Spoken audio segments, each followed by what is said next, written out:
Բարև ձեզ, Ստեփան Գրիգորյան YouTube-յան ալիքի մասնակիցներ։ Ողջունում եմ ձեզ բոլորիդ։ Այսօր մարտի 16-ն է։ Մենք շարունակում ենք մեր աշխատանքը։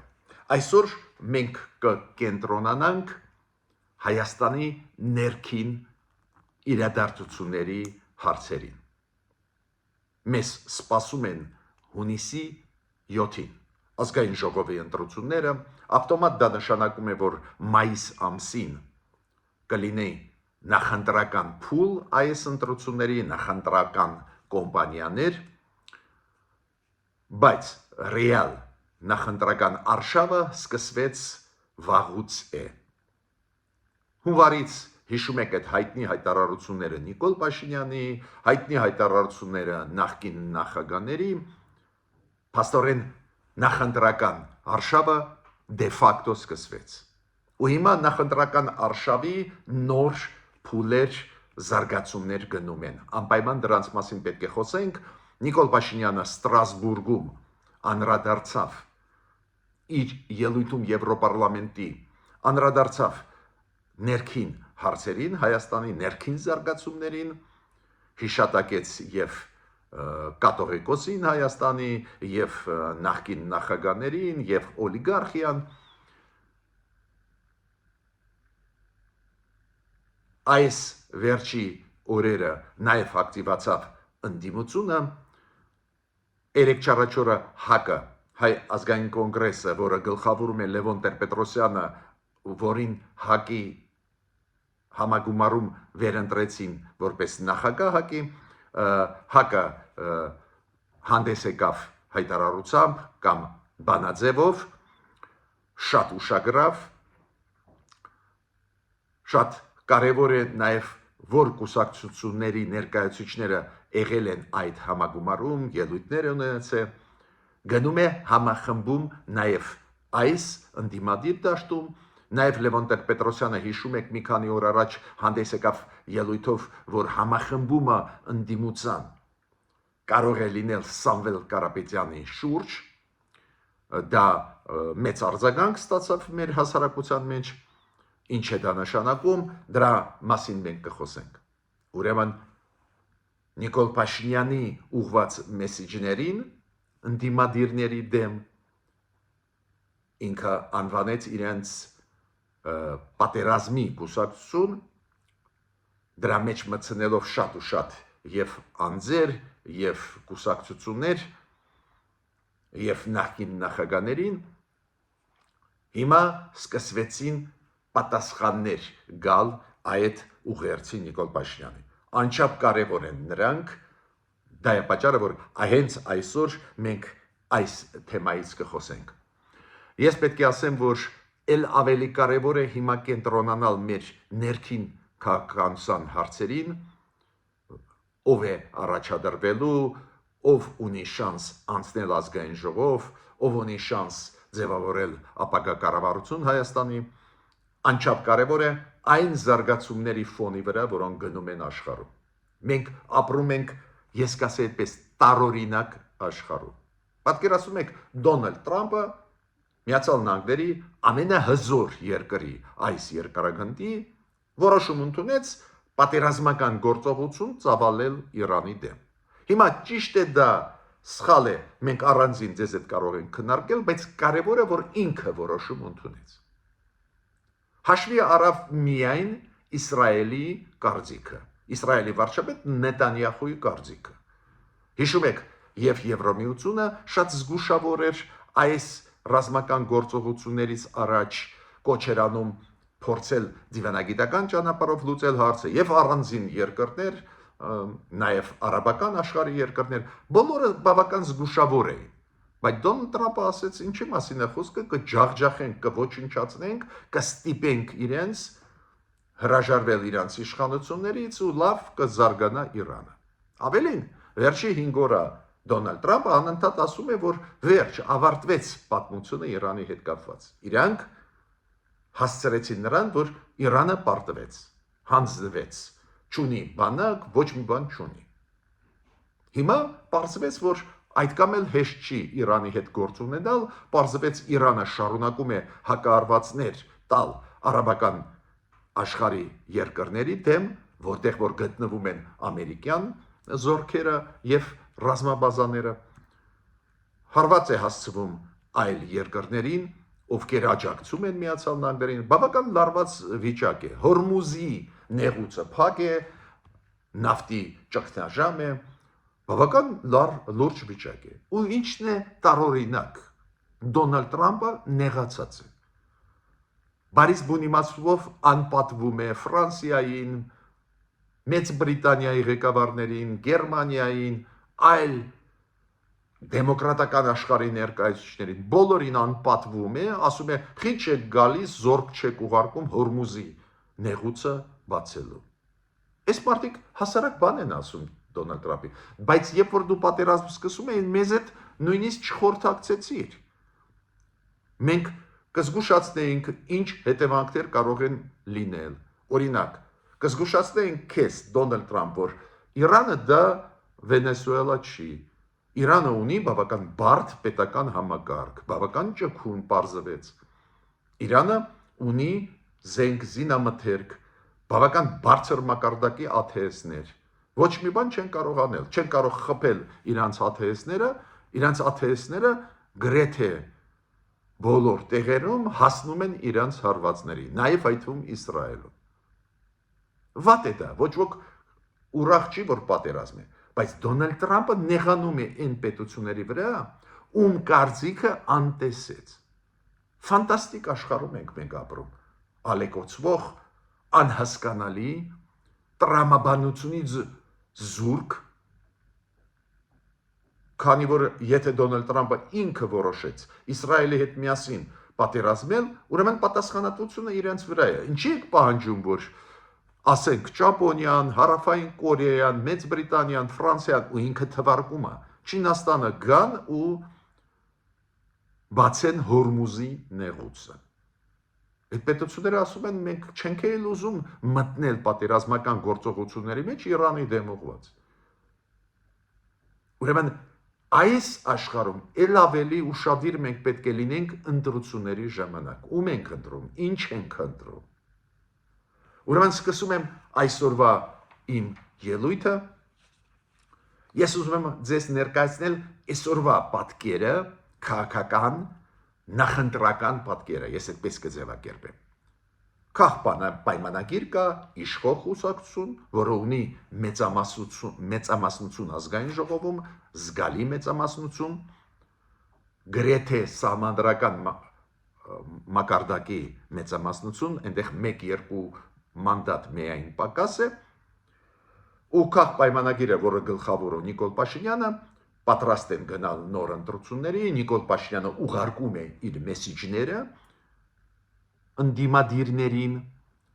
ինչ որ չափով նշանակում է գլխավոր իր համար ընդդիմադիրներին, դա գիտակցված է արվում, ես կասեմ ինչու։ Ուրեմն կա քաղաքապայմանագիր Նիկոլ Փաշինյան։ Դիմացը գլխավոր ընդդիմադիրների դաշտը հենց նկարագրեց Նիկոլ Փաշինյանը Ստրասբուրգում իր ելույթում Եվրոպարլամենտում։ Ինքը համարում է, որ այդ ընդդիմադիրը դաշտը, որը ինքը ներկայացրեց, այնտեղ հենց պատերազմի կուսակցությունն է։ Ինքը այնտեղ նշեց Կտրիչ Ներսեսյանին, Գարեգին Երկրորդին, ինքը իրան դիմում է միայն աշխարհիկ անունով։ Ինքը ասեց, որ ինքն է գլխավոր դեմքը այս պայքարում Նիկոլ Փաշինյանի դեմ ու պատերազմի կուսակցությունը ինքն է գլխավորում ու դրա մեջ մտցրեց բոլոր 3 առաջի մեր նախագաների Հայաստանի նախագաների կուսակցությունները ուժերը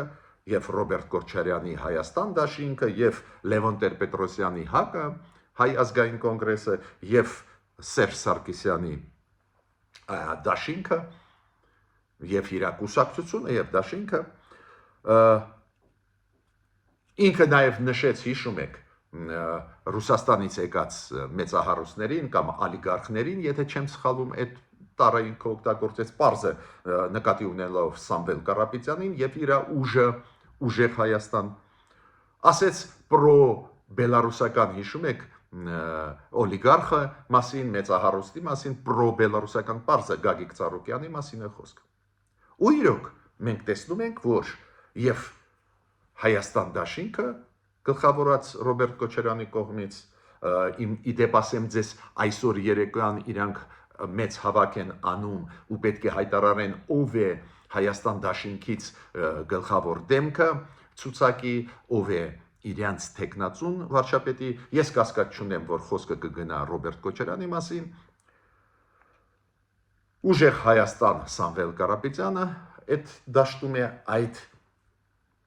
այո դաշինք չի ձևավորում, բայց այդ դաշտում է Գագիկ Ծառուկյանի Բարգավաճ Հայաստանը, իդեպ ասեմ ձեզ 3 թե 4 տարբեր ավելի փոքր ուժեր միավորվեցին իր հետ, նաև այդ թվում Մայր Հայաստան։ Պարզ է Նիկոլ Փաշինյանը ասաց, որ Գարեգին երկրորդը եկեղեցականները գլխավոր դեմքերը այդ դաշտի մեջ են, ես կասկած չունեմ, որ մեր վերնախավի մասին է խոսքը, մեր եկեղեցու հայ առաքելական պարզ է իրանք կլինեն Նիկոլ Փաշինյանի դեմ իր քայլերից հետո ու այդ իրանց հակամարտությունից հետո այդ դաշտում է պարզ է հայ ազգային կոնգրեսը ու դու գիտեք որ 3-4 օրը անցավ համագումարը որտեղ որ ընդունվեց շատ կարևոր հռչակագիր այսօր մենք կխոսենք դրա մասին, բայց այս համագումարի ժամանակ հայ ազգային կոնգրեսի, որը նաև մտնում է այդ դաշտի մեջ ընդդիմադիր Նիկոլ Փաշինյանին, նաև այդ համագումարին մասնակցել են ներկայացուցիչներ ապրելու երկրի, լուսավոր Հայաստանի եւ Սամվել Կարապետյանի ուժի ուժեղ Հայաստան։ Դա էլ ցույց է տալիս հնարավոր մոտ ժամանակվա դաշինքները այդ ընդդիմադիր դաշտում։ Ամբողջ այդ դաշտը չի հավաքվի, ես չեմ հավատում, որ Ռոբերտ Քոչարյանը կհամաձայնվի, որ Սամվել Կարապետյանը լինի վարչապետ, ինքը չի համաձայնվի դաշինքի մեջ մեծ մտնել, եթե ինքը չլինի վարչապետ, ես կասկած չունեմ, բայց այնուամենայնիվ պետք է ասեմ, որ հակում 3 թե 4 այս ձևի ուժեր ներկայացված էին, Էդմոն Մարոկյանը լուսավոր Հայաստան կուսակցությունից ելույթ ունեցավ ու մոտավորապես կրկնեց այն թեզերը, որոնք Լևոն Տեր-Պետրոսյանը վերջի ժամանակները հնչեցնում է, որ Սամվել Կարապետյանի շուրջ կարող է դաշինք ստեղծվել, ավելի ճիշտ ինքը անուններ չի տալիս, բայց ինքը ասում է, որ անպայման ընդդիմությունը պետք է միավորվի։ Հակը ավելի հստակ է ասում, այդ միավորումը կարող է լինել Սամվել Կարապետյանի շուրջ։ Ինչ եմ ուզում ասել, որ այս իմ նշած եւ դեմքերը եւ կուսակցությունները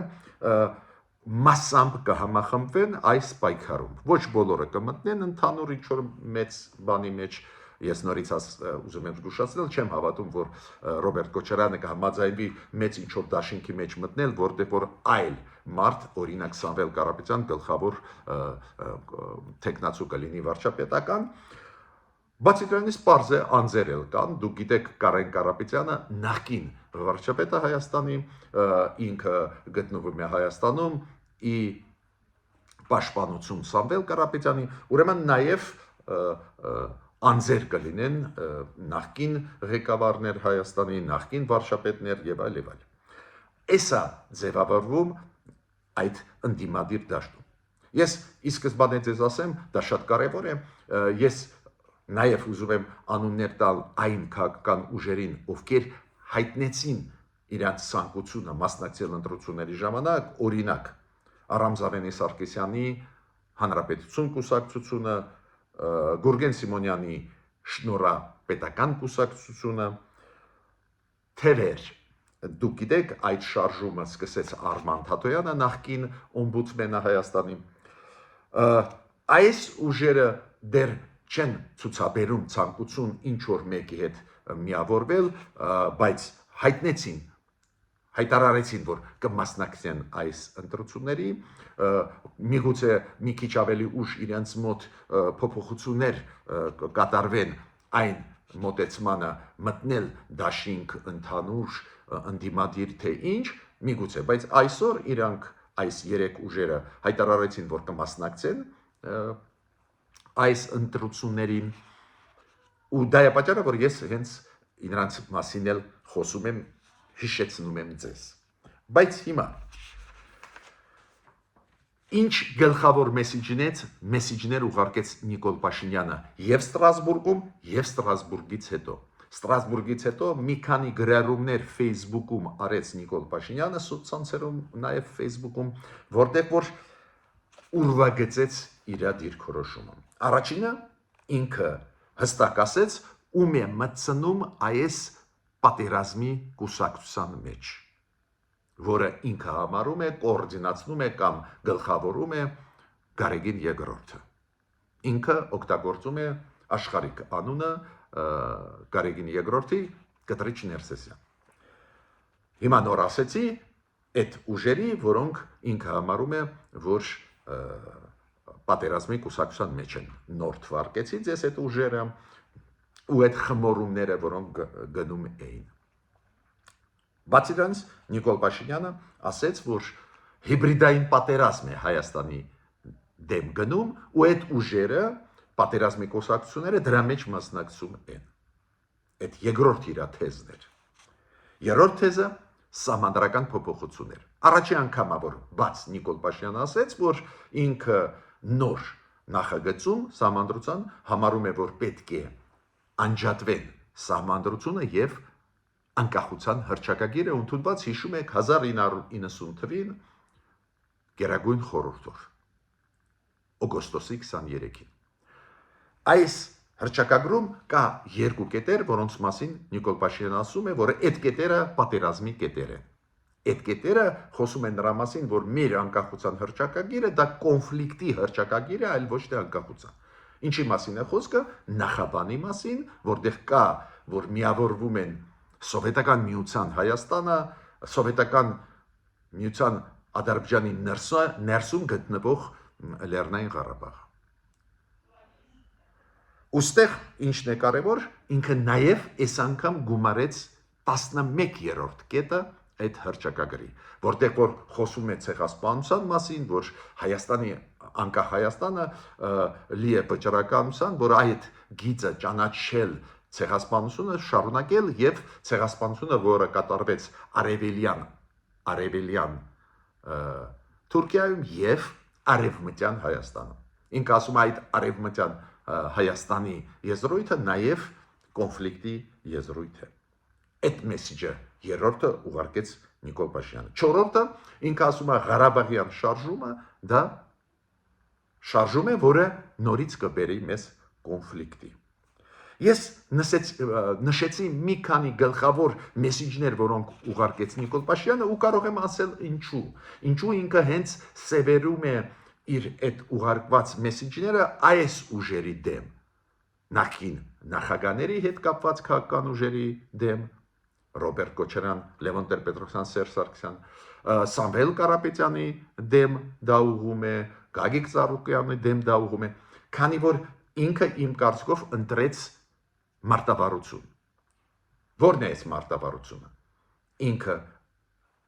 ասում է այս ուժերը միասին գումարած մի քանի անձինք, նաև այդ Գարեգին II-ը, այ իրանք քանի որ իրանք անընդհատ հիշեցնում են շարժումը, Ղարաբաղյան շարժումը, Արցախի հայերի իրավունքները, նաև չեն ուզում փոխել սահմանադրությունը, այ իրանք ուզում են պատերազմ։ Ու այս բևեռացման կոնցեպտը ինքը ընտրեց ու գնում է ընտրությունների այս կոնցեպտով։ Ստեղ կարելի է քննարկել ճիշտ ընտրված մարտավարություն է թե ոչ, բայց էս է գլխավորը Նիկոլ Փաշինյանը ասում է, այ իրանք են գլխավորը ընդդիմադիրները, պրոռուսական ուժերը, մեծ մասը պրոռուսական ակնհայտ ուժեր են, այ իրանց հետ դուք պետք է ընտրություն կատարեք, ում եք ընտրում, ինձ, որը ուզում է, որ խաղաղություն լինի, թե իրանց, ովքեր վերադարձնում են մեզ կոնֆլիկտի։ Հիմա Նիկոլ Փաշինյանի այս գլխավոր մեսիջները պատասխանեցին Հայ ազգային կոնգրեսի համագումարում։ Լևոն Տեր-Պետրոսյանը դուք հիշում եք ինչ որ ժամանակ առաջ ասեց, որ Սամվել Կարապետյանի շուրջ ընդդիմությունը կարող է համախմբվել, իր համագումարի ժամանակ ելույթ ունեցավ օրինակ Էդմոն Մարուկյանը, Լուսավոր Հայաստանի ղեկավարը, ելի այլ կուսակցությունների ներկայացուցիչներ կային, օրինակ Ուժեղ Հայաստան Սամվել Կարապետյանի կուսակցությունից, այլ կուսակցություններից, ես կասեի այդպես, մասամբ ինչ որ համախմբում գնում է։ Բայց այս համագումարից ամենակարևորը նա է, ինչ հռչակագիր ընդունվեց, ինչ փաստաթուղթ ընդունվեց այս համագումարից հետո Հայ ազգային կոնգրեսի։ Դա գաղափարական փաստաթուղթ էր։ Նաև գաղափարներ սփռում է Ռոբերտ Քոչարյանը, ինքը անցկացրեց հանդիպում լրագրողների հետ, նաև ինքը խոսեց իր կոնցեպտի մասին, մենք կխոսենք վաղը, քանի որ այսօր Հայաստան դաշինքը անցկացնում է մեծ միջոցառում եւ իր տեխնացուին կներկայացնի հանրությանը Հայաստանի նախագահ վարչապետի տեխնացուի, պարզ է դա ես կասկած չունեմ Ռոբերտ Քոչարյանը կլինի, բայց այնտեղ էլ դրույթներ կլինեն, համոզված են, որոնց մասին մենք կխոսենք, բայց դրույթները, որոնք ներկայացրեց Հայ ազգային կոնգրեսը, շատ կարևոր է։ Պատասխանեցին իրանք Նիկոլ Փաշինյանին, ասեցին, որ շարժումը, որը սկսվեց 1988 թվի, իրանք ասին շարժում, չասեցին Ղարաբաղյան շարժում, այդ շարժմանը մենք պետք է հետևենք ու շարունակենք։ Իրոք, այդ շարժումը մեծ շարժում են, իր մեջ պարունակում էր եւ ժողովրդավարությունը, ժողովրդավարության ճանապարհով գնալու Հայաստանի եւ այս անկախության հռչակագրի 11-10 հենց ժողովրդավարությանը նվիրված էին եւ Ղարաբաղի հարցը լուծելու այդ շարժման մեջ էր։ Ու իրենք ասում են մենք լի այդ վճռականության այս ճանապարհով շարունակել գնալ։ Բացի դրանից պարզը թվարկում էր, որ կորցրեցինք Արցախը, որ սուվերեն տարածքում են գտնվում Ադրբեջանի զորքերը, նաև որ Ադրբեջանը շարունակում է հայացյաց քաղաքականությունը, բանտերում հայերն են, խոշտանգումներ են, դեմ արվում։ Ու այդ փաստաթուղթում նաև գրված էր, որ հիմա հակամարտությունն է գնում կոշտ արևմուտք Ռուսաստան, մյուս կողմից պատերազմ Իրանի դեմ, ու անորոշ իրավիճակ է, ու այս իրավիճակում Հայաստանը պետք է մեջտեղը լինի, կոպիտ ասած, այս թիրախում չի հայտնվի հակամարտությունների այդ բևեռների։ Քննադատեցին իշխանություններին, որ հետապնդում է եկեղեցուն, ժողովրդավարությունը ոտնահարում է եւ այլ, ու շատ կարևոր նաև մեսիջ ուղարկեցին, որ պետք է փոխել սահմանադրությունը Հայաստանի ու պարլամենտական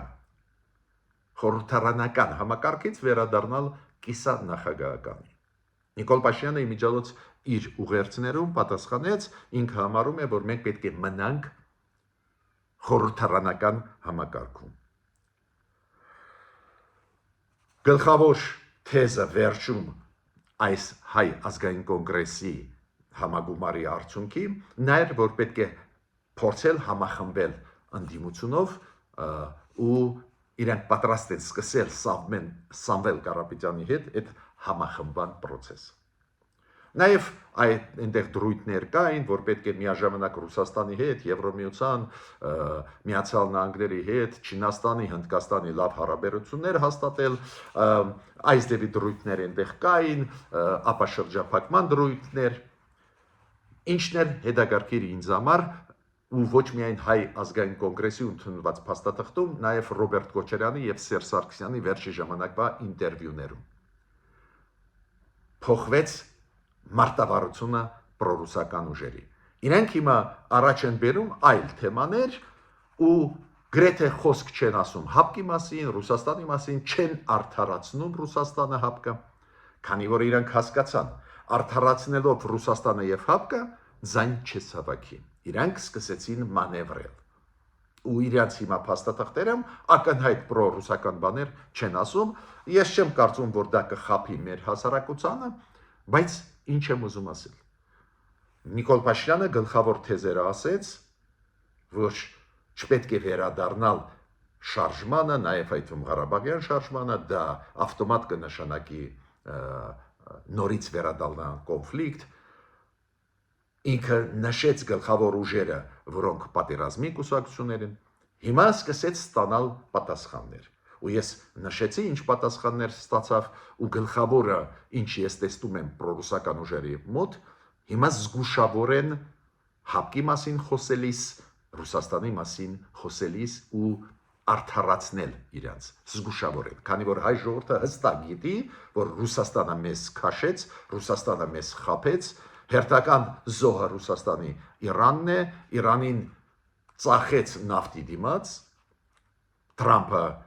սանկցիաներ հանեց Ռուսաստանից նավթի հարցով, հենց դրա պատճառով, որ Ռուսաստանը հրաժարվեց աջակցել Իրանին։ Այն նույն ձևի Ռուսաստանը մեզ ծախեց 2020 թվականին։